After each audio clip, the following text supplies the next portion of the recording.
Praise the Lord. जय मसीह की। एक बार फिर हम आप सब लोग मिलकर के प्रभु चरणों बैठते हैं और आज पवित्र शास्त्र का भजन संहिता का अध्याय 41 से अध्याय 45 तक अध्ययन करेंगे। अध्याय 41। क्या ही धन्य है वह जो कंगाल की सुधि रखता है। विपत्ति के दिन यहोवा उसको बचाएगा, यहोवा उसकी रक्षा करेगा, उसको जीवित रखेगा और वह पृथ्वी पर भाग्यवान होगा। तू उसको शत्रुओं की इच्छा पर न छोड़। जब वह व्याधि के मारे सैया पर पड़ा हो तब यहोवा उसे संभालेगा। तू रोग में उसके पूरे बिछौनों को उलटकर ठीक करेगा। मैंने कहा, हे यहोवा, मुझ पर अनुग्रह कर, मुझको चंगा कर, क्योंकि मैंने तेरे विरुद्ध पाप किया है। मेरे शत्रु यह कहकर मेरी बुराई करते हैं, वह कब मरेगा और उसका नाम कब मिटेगा। जब वह मुझसे मिलने को आता है तब वह व्यर्थ बातें बकता है, जबकि उसका मन अपने अंदर अधर्म की बातें संचय करता है और बाहर जाकर उनकी चर्चा करता है। मेरे सब बैरी मिलकर मेरे विरुद्ध कानाफूसी करते हैं, वे मेरे ही विरुद्ध होकर मेरी हानि की कल्पना करते हैं। अब जो यह पड़ा है तो फिर कभी उठने का नहीं। मेरा परम मित्र जिस पर मैं भरोसा रखता था, जो मेरी रोटी खाता था, उसने भी मेरे विरुद्ध लात उठाई है। परंतु हे यहोवा, तू मुझ पर अनुग्रह करके मुझको उठा कि मैं उनको बदला दूं। मेरा शत्रु जो मुझ पर जयवंत नहीं हो पाता, इससे मैंने जान लिया है कि तू मुझसे प्रसन्न है। मुझे तो तू खराई में संभालता और सर्वदा के लिए अपने सम्मुख स्थिर करता है। इज़राइल का परमेश्वर यहोवा आदि से अनंत काल तक धन्य है। आमीन फिर आमीन। अध्याय 42। जैसे हिरणी नदी के जल के लिए हाँफती है, वैसे ही परमेश्वर मैं तेरे लिए हाँफता हूँ। जीवते ईश्वर, हाँ परमेश्वर का मैं प्यासा हूँ। मैं कब जाकर परमेश्वर को अपना मुंह दिखाऊंगा। मेरे आंसू दिन रात मेरा आहार हुए हैं और लोग दिन भर मुझसे कहते हैं, तेरा परमेश्वर कहाँ है। यह स्मरण करके मेरा प्राण शोकित हो जाता है कि मैं कैसे भीड़ के संग जाया करता था। मैं जय जयकार और धन्यवाद के साथ उत्सव करने वाली भीड़ के बीच में परमेश्वर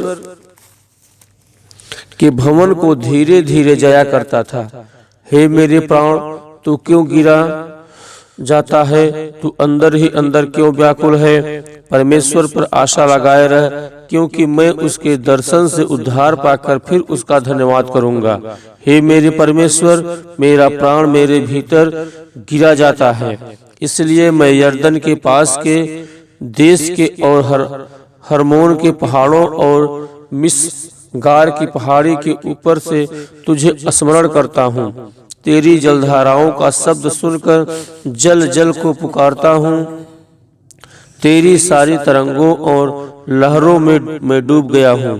तो भी दिन को यहोवा अपनी शक्ति और करुणा प्रकट करेगा और रात को भी मैं उसका गीत गाऊंगा और अपने जीवन दाता ईश्वर से प्रार्थना करूंगा। मैं ईश्वर से, जो तेरी चट्टान है, कहूंगा, तू मुझे भूल गया। मैं शत्रु के अंधेर के मारे क्यों शोक का पहरावा पहने हुए चलता फिरता हूँ।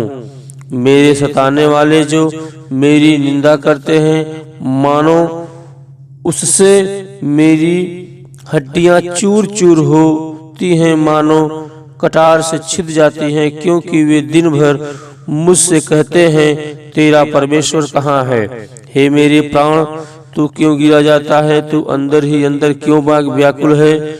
परमेश्वर पर भरोसा रख, क्योंकि वह मेरे मुख की चमक मेरा परमेश्वर है, मैं उसका धन्यवाद करूंगा। अध्याय 43। हे परमेश्वर, मेरा न्याय चुका और विधर्मी जाति से मेरा मुकदमा लड़, मुझको छली और कुटिल पुरुष से बचा, क्योंकि हे परमेश्वर, तू ही मेरी शरण है। तूने मुझे क्यों त्याग दिया है? मैं शत्रु के अंधेर के मारे शोक का पहरावा पहने हुए क्यों फिरता रहूं? अपने प्रकाश और अपनी सच्चाई को भेज, वे मेरी अगुवाई करें। वे ही मुझको तेरे पवित्र पर्वत पर और तेरे निवास स्थान में पहुंचाएं। तब मैं परमेश्वर की वेदी के पास जाऊंगा, उस ईश्वर के पास जो मेरे अति आनंद का कुंड है। और हे परमेश्वर, मैं वीणा बजा बजा कर तेरा धन्यवाद करूंगा। हे मेरे प्राण, तू क्यों गिर जाता है? तू अंदर ही अंदर क्यों व्याकुल है? परमेश्वर पर भरोसा रख, क्योंकि वह मेरे मुख की चमक और मेरा परमेश्वर है, मैं फिर उसका धन्यवाद करूंगा। अध्याय 44।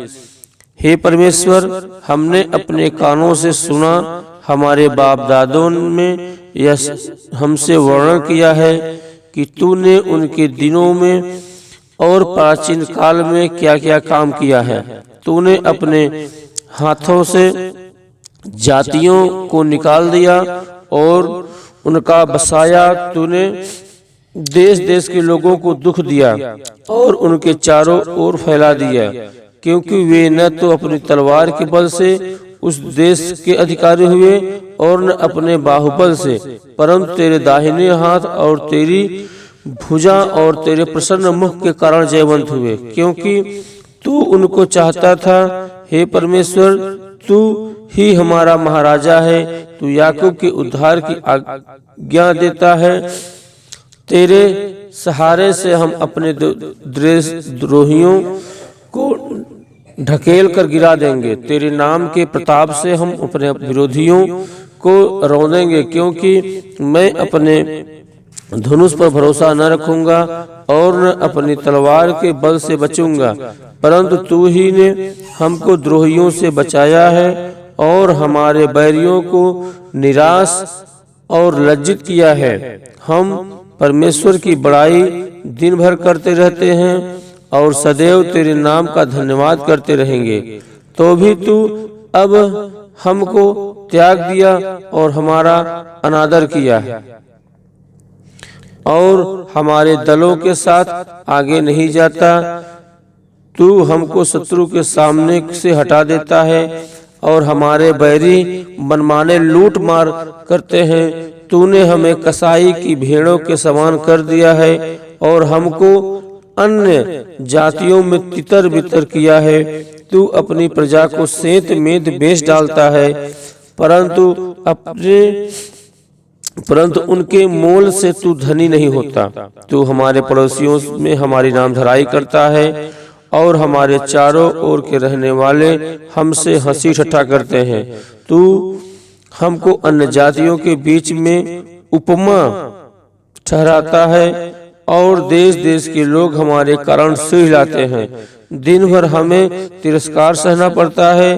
कलंक लगाने और निंदा करने वाले के बोल से शत्रु और बदला लेने वाले के कारण बुला भला कहने वालों और निंदा करने वालों के कारण यह सब कुछ हम पर बीता, तो भी हम तुझे नहीं भूले, न तेरी वाचा के विषय विश्वासघात किया। हमारे मन न बहके, न हमारे पैर तेरी राह से मुड़े, तो भी तूने हमें गीदड़ों के स्थान में पीस डाला और हमको घोर अंधकार में छिपा दिया है। यदि हम अपने परमेश्वर का नाम भूल जाते या किसी पराये देवता की ओर अपने हाथ फैलाते तो क्या परमेश्वर इसका विचार न करता? क्योंकि वह तो मन की गुप्त बातों को जानता है, परंतु हम दिन भर तेरे निमित्त मार डाले जाते हैं और उन भेड़ों के समान समझे जाते हैं जो बध होने पर है। हे प्रभु, जाग, तू क्यों सोता है? उठ, हमको सदा के लिए त्याग न दे। तू क्यों अपना मुंह छिपा लेता है और हमारा दुख और सताया जाना भूल जाता है? हमारा प्राण मिट्टी से लग गया, हमारा पेट भूमि से सट गया है। हमारी सहायता के लिए उठ खड़ा हो और अपनी करुणा के निमित्त हमको छुड़ा ले। अध्याय 45। मेरा हृदय एक सुंदर विषय की उमंग से उमड़ रहा है। जो बात मैंने राजा के विषय रची है उसको सुनाता हूँ। मेरी जीभ निपुण लेखक की लेखनी बनी है।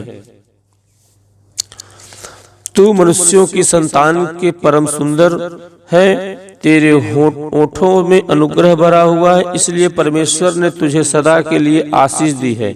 हे वीर, तू अपनी तलवार को, जो तेरा वैभव और प्रताप है, अपनी कटी पर बांध।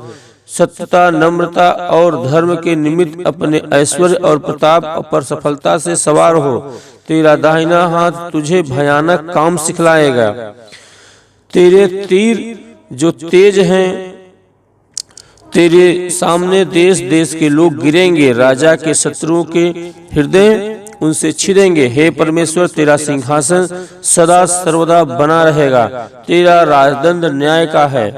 तूने धर्म से प्रीति और दुष्टता से बैर रखा है। इस कारण परमेश्वर ने तेरे परमेश्वर ने मुझको, तुझको तेरे साथियों से अधिक हर्ष के तेल से अभिषिक्त किया है। तेरे सारे वस्त्र गंध रस अगर और तेज से सुगंधित हैं। तू हाथी दांत के मंदिरों के तार वाले बाजों के कारण आनंदित हुआ है। तेरी प्रतिष्ठित स्त्रियां में राजकुमारियां भी हैं। तेरी दाहिनी ओर पटरानी ओपीर के कुंदन से विभूषित खड़ी हैं। हे राजकुमारी, सुन और कान लगाकर ध्यान दे। अपने लोगों और अपने पिता के घर को भूल जा और राजा तेरे रूप की चाह करेगा, क्योंकि वह तेरा प्रभु है। तू उसे दंडवत कर। सोर की राजकुमारी भी भेंट करने के लिए उपस्थित होगी। प्रजा के धनवान लोग तुझे प्रसन्न करने का यत्न करेंगे। राजकुमारी महल में अति शोभायमान है। उसके वस्त्र में सुनहले बूटे कढ़े हुए हैं। वह बूटेदार वस्त्र पहने हुए राजा के पास पहुंचाई जाएगी। जो राजकुमारी उसकी सहेलियां हैं वे उसके पीछे पीछे चलती हैं, तेरे पास पहुंचाई जाएंगी। वे आनंदित और मगन होकर पहुंचाई जाएंगी और वे राजा के महल में प्रवेश करेंगी। तेरे पितरों के स्थान पर तेरे पुत्र होंगे, जिनको तू सारी पृथ्वी पर हाकिम ठहराए। मैं ऐसा करूंगा कि तेरे नाम की चर्चा पीढ़ी से पीढ़ी तक होती रहेगी। इस कारण देश देश के लोग सदा सर्वदा तेरा धन्यवाद करेंगे। धन्यवाद पिता परमेश्वर, इस पवित्र